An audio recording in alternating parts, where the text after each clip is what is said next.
الحمد لله وكفى والصلاة والسلام على عباده الذين اصطفى أما بعد فأعوذ بالله من الشيطان الرجيم بسم الله الرحمن الرحيم عن أبي هريرة رضي الله تعالى عنه قال رسول الله صلى الله عليه وسلم من صلى علي في كتاب لم تزل الملائكة تستغفر له ما دام اسمی فی ذلک الکتاب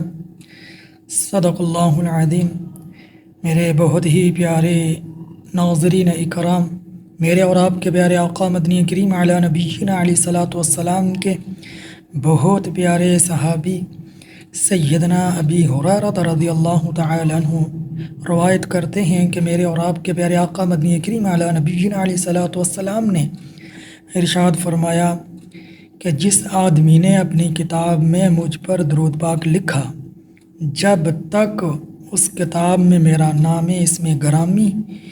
اور مجھ پر درود پاک لکھا ہوا باقی رہے گا، تو اللہ کے نورانی فرشتے اس آدمی کے لیے دعائے مغفرت کرتے رہیں گے۔ تو اللہ سے دعا ہے اللہ تبارک و تعالی مجھے، میرے ناظرین کو، ہم سب کو، تمام مسلمانوں کو اللہ تبارک و تعالی حضور علی نبینا علیہ الصلوۃ والسلام پر زیادہ سے زیادہ درود شریف پڑھنے کی توفیق عطا فرمائے۔ ہمت